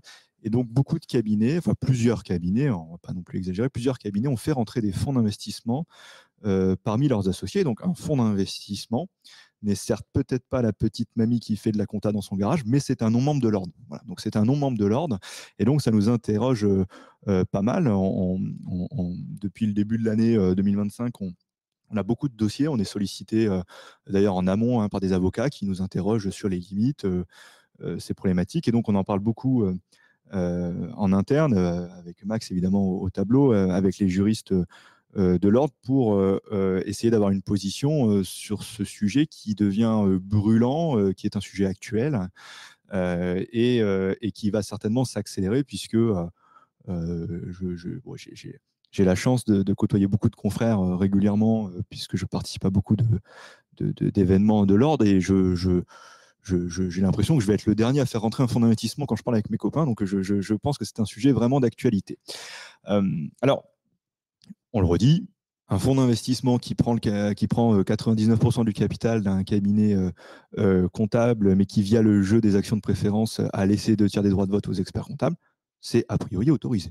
C'est complètement autorisé. On a eu plusieurs cas comme ça. Et donc, on s'est quand même interrogé parce que d'autres professions avant nous ont subi ces phénomènes. Les laboratoires d'analyse, c'est sans doute l'exemple le plus extrême, puisque aujourd'hui, il n'existe quasiment plus de laboratoires d'analyse indépendants. Ils sont tous détenus par des fonds. Ils ont tous été rachetés. D'autres professions ont connu ça. Les cliniques vétérinaires ont connu ça. Enfin, beaucoup de professions ont connu ce phénomène. Et aujourd'hui, ça y est, on est la cible des fonds d'investissement. Ils s'intéressent à notre business model, qui est un business model récurrent. Il voit aussi un certain besoin de concentration, c'est-à-dire qu'aujourd'hui, beaucoup de confrères isolés prennent peur avec l'arrivée de l'intelligence artificielle, de la facturation électronique, enfin, toutes ces problématiques. Ils se disent que tout seul, ça risque d'être compliqué. Et donc, cet appel à la concentration, cette récurrence de notre chiffre d'affaires est évidemment un appel fortement lancé aux fonds d'investissement qui n'ont pas du tout loupé l'occasion. J'imagine que, comme moi, vous avez tous été contactés récemment par des banquiers d'affaires ou voire parfois des fonds directement qui vous demandent si vous seriez intéressé par une telle opération. Alors, encore une fois, ce n'est pas interdit. Bon, maintenant, qu'est-ce qui peut interroger? Évidemment, on peut se demander si un expert comptable qui détient 0,1% du capital, quand bien même il a 2/3 des droits de vote, est-ce qu'il détient réellement le pouvoir? Je le rappelle, c'était la première slide, slide de notre présentation. L'article 7 de l'ordonnance nous dit 2/3 des droits de vote. L'alinéa après. Et de façon globale, il ne faut pas que la gouvernance et que les droits de vote soient en fait transférés aux non-membres de l'ordre. Donc, ça pose une vraie question. Est-ce que voilà. Et donc la question qui se pose, c'est que dans les projets, dans les sociétés qui aujourd'hui s'inscrivent à l'ordre et qui ont des fonds d'investissement, la question qui se pose, c'est que les droits de vote sont respectés, mais on retrouve souvent dans les statuts des organes de gouvernance interne, type conseil de surveillance, conseil stratégique, conseil d'administration, ce que vous voulez, où on va retrouver une présence très importante des financiers, parfois même majoritaires, au sein de ces organes de direction interne. Alors, quelle position doit prendre l'ordre quand une société s'inscrit à l'ordre et que dans le conseil de surveillance qui est prévu dans les statuts, le fonds a la majorité des votes dans ce conseil de surveillance. Alors évidemment, si le conseil de surveillance a 100% des prérogatives de l'Assemblée générale, là, il n'y a pas de doute. Bon. Mais quand c'est le conseil de surveillance qui fixe le budget, qui fixe les investissements, est-ce qu'on doit considérer qu'on est dans ce fameux alinéa de l'article 7 qui nous dit qu'il ne faut pas que les dispositions statutaires viennent renverser les droits de vote? Alors, on réfléchit beaucoup, on fait beaucoup de réunions sur le sujet et pour être parfaitement transparent avec vous, dans les travaux qu'on a menés, on est allé rencontrer l'ordre des vétérinaires, puisque les vétérinaires ont connu ce phénomène de financiarisation il y a une petite dizaine d'années. Et ils ont eu un ordre qui a été très véhément contre ces opérations, qui s'est battu parce qu'ils considéraient que ce n'était pas une bonne chose. Alors, ce n'est pas l'objet de cette visio de vous dire si on trouve que c'est bien ou pas, mais en tout cas, les vétérinaires, eux, pensaient que c'était une mauvaise chose pour l'exercice libéral de leur profession. Et donc, on allait rencontrer l'ordre des vétérinaires qui nous a expliqué les dossiers qu'ils avaient eus et quelles étaient les actions qu'ils avaient menées. Et donc, il y a notamment un arrêt je crois, du Conseil d'État. Je ne pense pas que ce soit la cassation, je pense que c'est le Conseil d'État qui a donné raison à l'ordre des vétérinaires sur un refus d'inscription d'une société de vétérinaires qui pourtant respectait les droits de vote. Je ne sais pas quelle est leur règle, peu importe, mais qui respectait les droits de vote, mais au motif que certaines règles de gouvernance interne venaient en fait trahir cette répartition des droits de vote. Et donc les trois critères qui ont été les trois principaux critères retenus par cette jurisprudence, ils sont intéressants. Parce que le premier, c'était de dire il y a un conseil de surveillance et en fait, parmi les prérogatives, et les financiers sont majoritaires dans le conseil de surveillance, et parmi les prérogatives de ce conseil de surveillance, il y a la possibilité de révoquer ad nutum le mandataire social, le président de la société de vétérinaires. D'accord ? Et donc ça, ils ont considéré que cette espèce de pression qui était mise sur le dirigeant, qui était un vétérinaire, en fait, pouvait lui faire perdre son indépendance en tant que mandataire social de la société, puisque la détention des droits de vote au niveau de l'Assemblée générale ne le protégeait pas sur son mandat social. Premier élément. Deuxième élément, c'est de ce conseil de surveillance qui décidait de l'affectation des résultats. Or, le juge nous dit, ça c'est une prérogative qui appartient à l'Assemblée générale, et par ailleurs, la décision d'affectation des résultats, c'est une contrainte financière qui peut être mise sur les vétérinaires exerçants, parce que s'il y a une volonté de distribution massive de dividendes, ça va mettre une pression financière dans la société, et donc potentiellement remettre en cause l'exercice professionnel de ces vétérinaires. Et le troisième argument, c'est que tous les associés vétérinaires professionnels de ces sociétés avaient signé des promesses de cession des actions sur demande. C'est-à-dire que si le fonds voulait reprendre les parts, alors certes peut-être pour les attribuer à un autre vétérinaire, hein, sur simple demande, ils étaient obligés de vendre ces actions. Et donc le juge nous dit, certes tu as les droits de vote, mais tu as un pistolet sur la tempe qui fait que si tu ne votes pas comme il faut, tu n'as plus les actions et tu n'es plus associé. Et donc ces trois éléments ont été retenus par le Conseil d'État qui a validé le refus d'inscription par l'ordre des vétérinaires. Les procédures ne sont pas terminées, évidemment, vous savez bien qu'ils sont allés au niveau européen. Mais voilà, donc ça fait partie des travaux qu'on mène, d'avoir rencontré l'ordre des vétérinaires. Encore une fois, tout ça est parti d'un postulat où eux ont considéré que c'était une mauvaise chose. Chacun est libre de penser ce qu'il veut, mais eux, c'était leur postulat. Ils ont dit c'est une mauvaise chose, on va lutter contre ce phénomène. Alors, je ne pense pas que nous en soit encore là. Non, nous, on ne dit pas que c'est une mauvaise chose parce que c'est toujours pareil. On peut dire que c'est une mauvaise chose, mais si demain j'ai un fonds d'investissement qui vient me voir et qui est prêt à me racheter mon cabinet bien plus cher que ce que pourrait me faire un confrère, je ne vais peut-être pas trouver que c'est une mauvaise chose. Donc, il faut être logique dans ce qu'on dit. Le vrai souci, c'est qu'effectivement, faut vous rappeler que en tant qu'expert comptable, on doit être indépendant. Indépendant, ça veut dire qu'on est indépendant de nos clients. On n'est pas dépendant d'un client. Donc, c'est important de ne pas avoir un gros client qui vous représente 50% de votre chiffre, etc., etc. Là, c'est la même histoire. Le cas dont on parle de 0,1%, c'est un cas qui existe. Hein. Nous avons eu un fonds d'investissement qui avait 99,9% du capital. Et le confrère avait bien les 2/3 des droits de vote. Et donc, la question qu'on se posait, mais finalement, vous avez les 2/3 des droits de vote, mais le fonds, c'est quand même votre employeur, puisqu'il a 99% du capital. En quoi vous êtes vraiment indépendant? En quoi vous pouvez dire au fond, je suis désolé, sur tel dossier, qui est peut-être un client important pour le fonds, je ne ferai pas telle et telle chose parce que je ne suis pas d'accord. En quoi le fonds ne peut pas venir vous dire derrière, on est désolé, mais nous, il est hors de question qu'on perde ce client, il représente une part importante, donc vous devez quand même valider les choses. Donc là, on va demander, par exemple, s'il y a un pacte d'associés, pour voir vraiment si… Alors, ça peut être très subjectif, hein, parce que c'est d'un pacte à l'autre, ça peut être différent, mais pour voir vraiment quelle est la notion d'indépendance du confrère. Est-ce que vraiment le confrère qui a 0,1% d'un capital peut vraiment s'opposer à celui qui a 99,9%? Ça va dépendre du pacte d'associés, de ce qui est écrit dedans. Et donc Yann nous interroge, il nous dit pensez-vous qu'à terme, on puisse se retrouver dans la même situation que celle des dentistes libéraux avec le développement des centres dentaires, parce que c'est vrai qu'on n'a pas cité, mais les dentistes subissent cette financiarisation. Alors subissent ou bénéficient, ça dépend après de la position de chacun, mais cette financiarisation des centres dentaires, souvent gérés par des non-membres de l'ordre des chirurgiens dentistes, et c'est différent une simple entrée au capital, effectivement. Mais c'est là tout le débat, c'est-à-dire que tu peux avoir un fonds qui détient 99% de ton capital, ça c'est pas, alors sous réserve du respect des droits de vote, c'est pas interdit. Toute la question, c'est à quel moment la gouvernance a basculé. Et elle est là la question. Et c'est celle à laquelle on doit répondre. Et c'est évidemment une réponse très compliquée. Et oui, parce que c'est du cas par cas, hein, parce que ça dépend des pactes associés. L'histoire des vétérinaires, j'ai dans ma clientèle un vétérinaire qui m'a expliqué que là aussi où il y a eu un problème, si vous voulez, c'est que le fonds calculait un coût, le coût de l'acte. Et le vétérinaire, lui, il trouvait qu'il y avait un animal qui souffrait, il fallait le soigner, même si finalement il perdait de l'argent dans l'histoire parce que c'est son métier de soigner les animaux. Et que le fonds a dit ben non, là, je suis désolé, mais dans un cas comme ça, on ne va pas faire l'acte parce qu'on perd de l'argent. Et c'est aussi parti de là. L'histoire des vétérinaires, c'est qu'ils ont dit mais finalement, je ne suis plus indépendant puisque je ne peux plus décider de ce que je dois faire comme acte. On me l'impose. On me dit non, cet acte-là, le chien, il a tel âge, machin, vous ne l'opérez pas, c'est un important, ça va coûter une fortune et vous ne pouvez pas le refacturer. Donc, il ne fallait pas qu'il opère l'animal. Et c'est une des raisons qui a fait que l'ordre s'est remonté à l'ordre des vétérinaires et parce que le vétérinaire a perdu son indépendance. Nous, dans notre cas de figure, heureusement, on n'a pas en main la vie d'animaux ou la vie d'êtres humains, mais c'est la même question. Vous avez le fonds à un gros client qui rapporte pas mal d'honoraires, qui donc pour eux est rentable et donc ramène des dividendes. parce que le fonds, il est quand même là pour ça. Il est aussi pour valoriser, pour que dans 5-6 ans, il en ressorte.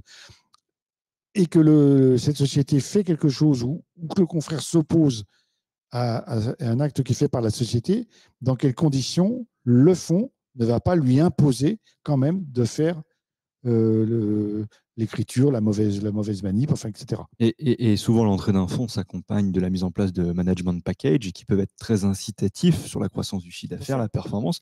Et donc, c'est là où on peut s'interroger. Mais encore une fois, on ne fait que s'interroger puisque notre pouvoir est, en tant qu'ordre est quand même malgré tout limité en la matière, mais on peut s'interroger sur ta perte d'indépendance si tu as un intérêt financier supérieur lié à l'existence de ces management package, pardon.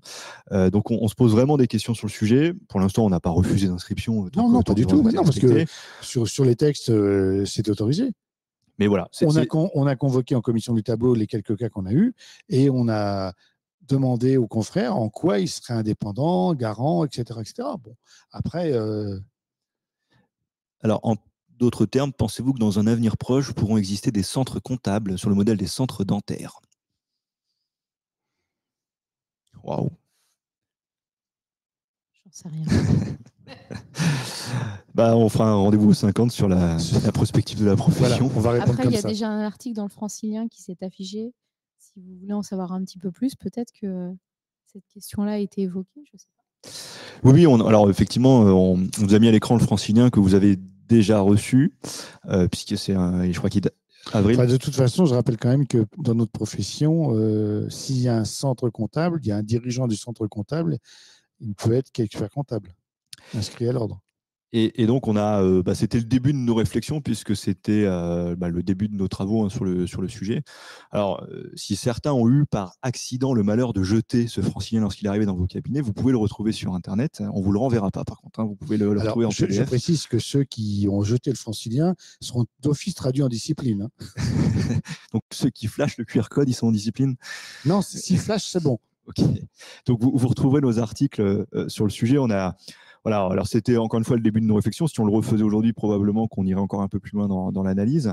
Mais on essaye d'expliquer déjà l'intérêt de la financiarisation pour la profession, parce qu'il y a aussi un intérêt, il y a des enjeux énormes.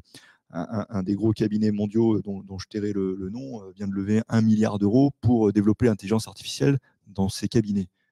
Voilà, alors quand tu es professionnel libéral comme nous trois, tu te dis, OK, 1 milliard d'euros pour l'IA, oui. Moi, j'y suis pas. Enfin, je peux avoir mes réserves, enfin, je les ai pas. Même 1 milliard de cents, je pense que je les ai pas. donc, il y a évidemment un intérêt. Et si cette financiarisation existe, c'est parce qu'il y a un besoin. Il y a un besoin. Voilà, donc on essaye d'étudier l'ensemble du sujet. On a d'ailleurs interviewé des cabinets qui ont fait rentrer des fonds, sachant que beaucoup l'ont fait sans le publier, sans le dire, sans communiquer là-dessus. Il y en a qui communiquent dessus, donc on les a interrogés. Et donc vous retrouvez des premiers éléments de réponse. Je pense que cette question, elle va nous animer pendant plusieurs années parce que la vague est là et il va falloir qu'on la gère dans l'intérêt de la profession, parce que l'ordre est avant tout là pour l'intérêt des professionnels et de la profession. On n'est pas là pour tout bloquer, tout interdire et envoyer tout le monde au pénal. Je crois pas. Non, t'es d'accord? Ok, donc tout le monde n'ira pas au pénal, vous inquiétez pas. Maintenant, on est aussi là pour défendre l'ordonnance, parce qu'on est une profession réglementée, on en bénéficie de cette réglementation, la prérogative en fait partie, et donc on est aussi là pour défendre cette prérogative et démontrer qu'elle a encore un intérêt demain, malgré potentiellement la création de centres comptables. Est-ce qu'il y a encore des questions? Il n'y a pas d'autres questions? Non, on a traité l'ensemble des questions. Bien, écoutez, pour conclure, je vous dirais que si vous avez des questionnements sur une association avec un non-membre de l'ordre et que vous avez besoin de plus de points d'éclaircissement, n'hésitez pas encore une fois à appeler les permanentes de l'ordre ou du service du tableau qui pourront vous renseigner. Et n'hésitez pas aussi, des fois, on a des confrères qui avant la commission du tableau, qui nous appellent pour nous demander si leur dossier est bon, bien fait, etc. Et on leur redit souvent, là, il y a telle et telle chose qui ne va pas, pour qu'ils refassent les statuts, parce qu'on est aussi en prévention, pour que le jour où ça arrive en commission, on est déjà au courant du dossier, on sait déjà qui va s'associer, ça a été rectifié parce que ça ne correspondait pas à ce qui devait être fait, et comme ça, l'inscription passe bien plus facilement. Moi, sur le volant d'exercice illégal, le seul conseil que je pourrais vous donner, c'est de ne pas avoir la prétention si on peut dire ça comme ça, de vous en sortir mieux que les autres. L'expérience passée a montré qu'à chaque fois qu'un confrère avait fait une association à risque, il s'est retrouvé dans les mêmes situations que d'autres se sont retrouvés précédemment. Donc, ne pensons pas, n'ayons pas la prétention ni de la jeunesse, ni de l'inexpérience de pouvoir faire mieux que les autres. Tout à fait. Moi, j'ai souvent une image qui dit vous avez des clients qui ont été habitués à travailler avec un membre de l'ordre, ils ne vont pas comprendre que tout d'un coup, on leur dit de travailler autrement parce que ce n'est pas la légalité. Je prends toujours cet exemple. Voilà. Vous pliez une feuille en deux, vous voulez la plier bien droite, vous la pliez mal, elle est de travers, vous allez la redéplier et la replier, il y aura toujours la marque de départ qui a été mise de travers. Et c'est un peu la même histoire avec les clients. Ils ont été mal pliés au départ et vous n'arriverez pas à les replier comme il faut. Il y aura toujours une trace. Wow, là, on est obligé de conclure. Là. Alors, merci à toutes et à tous d'avoir suivi ce webinaire. Merci à Émilie et merci Max de m'avoir accompagné. On est ravis d'avoir pu évoquer l'ensemble de ces sujets et de respecter le timing puisqu'il me reste 15 secondes pour clôturer. Merci aux nombreux confrères et consoeurs qui étaient présents dans la salle. On a perdu un tiers des effectifs. Mais et je pense que la chaleur a fait... Donc, merci à tous. Les confrères de venir jusque dans le centre de Paris. Merci à tous. On se retrouve très bientôt pour d'autres rendez-vous aux 50. Bonne soirée à tous. Merci à vous. Au revoir.